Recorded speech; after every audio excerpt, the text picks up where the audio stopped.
Μετάφραση στα ελληνικά. Συνήθιζε να απαντάει γρήγορα στα μηνύματά σου. Συνήθιζε να νοιάζεται. Τώρα απομακρύνεται, παρόλο που ξέρεις ότι ακόμα νιώθει κάτι. Είσαι μπερδεμένος, θυμωμένος, πληγωμένος. Αλλά εδώ είναι η στοική αλήθεια.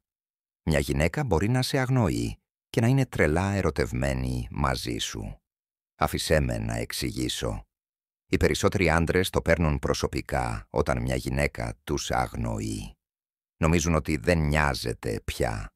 Πανικοβάλλονται, την κυνηγούν, την οικετεύουν. Αλλά τι θα έλεγες αν σου έλεγα ότι μερικές φορές η σιωπή σημαίνει ότι νιώθει υπερβολικά πολλά, όχι υπερβολικά λίγα. Σήμερα θα αναλύσω γιατί μια γυναίκα ερωτευμένη μπορεί να απομακρύνεται και πως ένας στοικός άντρας πρέπει να αντιδράσει. Γιατί το να αντιδράσει συναισθηματικά θα την απομακρύνει ακόμη περισσότερο. Η πρώτη νιώθει καταβεβλημένη από τα συναισθήματά της. Όταν μια γυναίκα ερωτεύεται βαθιά, δεν ξέρει πάντα πώς να το διαχειριστεί. Τα συναισθήματα είναι έντονα, κατακλυσμιαία, ακόμη και τρομακτικά. Ο έρωτας δεν είναι πάντα τρυφερός. Μερικές φορές είναι χάος στο μυαλό της. Αντί να πλησιάσει, απομακρύνεται.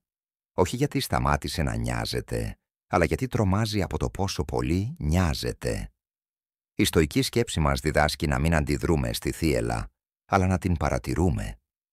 Μια γυναίκα καταβεβλημένη από το συναίσθημα χρειάζεται χώρο για να αναπνεύσει, όχι έναν άντρα που κυνηγάει τη σκιά της.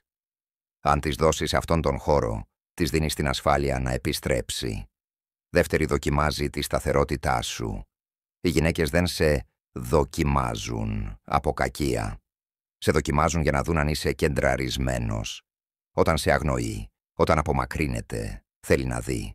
Θα χάσεις τον έλεγχο. Θα οικετεύσεις για προσοχή. Θα χάσεις τον εαυτό σου, επειδή είναι ήσυχη.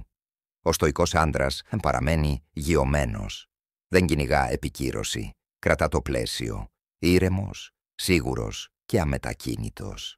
Αν περάσεις τη δοκιμασία θα σε εμπιστευτεί περισσότερο.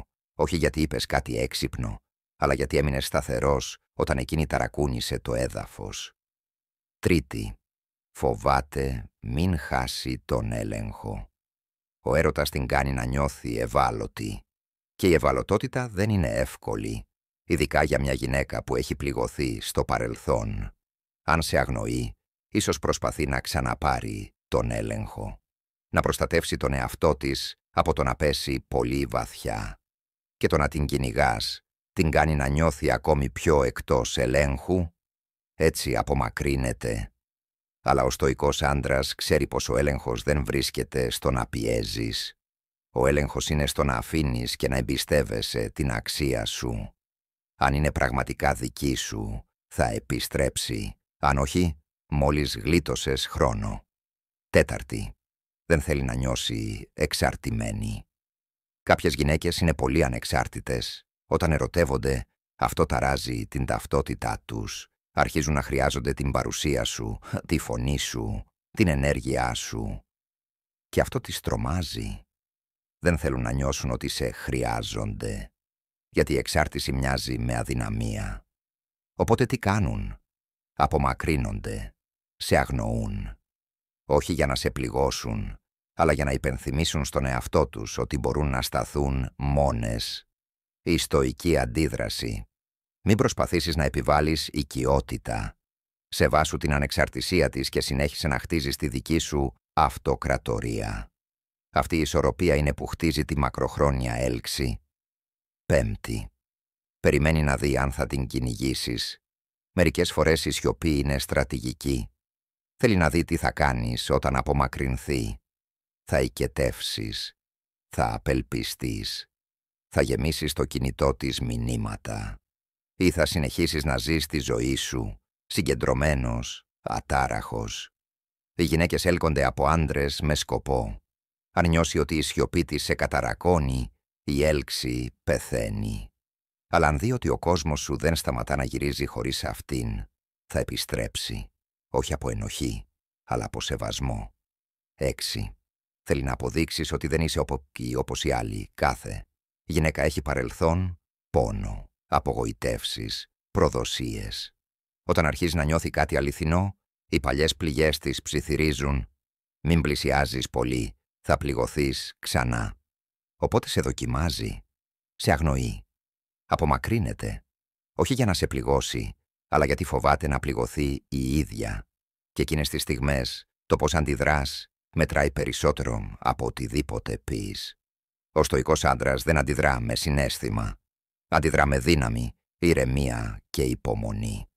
Αποδεικνύει ποιος είναι, μένοντας σταθερός, όχι προσπαθώντας να φτιάξει τα συναισθήματά της. 7.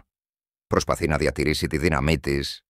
Στο σύγχρονο ραντεβού όλοι θέλουν να έχουν τον έλεγχο. Μερικές φορές μια γυναίκα απομακρύνεται όχι επειδή δεν νοιάζεται, αλλά επειδή φοβάται ότι χάνει τη δύναμή της. Αν νιώθει ότι πέφτει πολύ γρήγορα, ίσως σε αγνοήσει απλά για να νιώσει ξανά δυνατή. Αλλά εδώ είναι που οι περισσότεροι άντρες αποτυγχάνουν. Προσπαθούν να την πείσουν, να την κυνηγήσουν, να την καθησυχάσουν και έτσι της παραχωρούν όλη τη δύναμη. Ο στοικός άντρας δεν παίζει παιχνίδια. Παραμένει πιστός στην αξία του.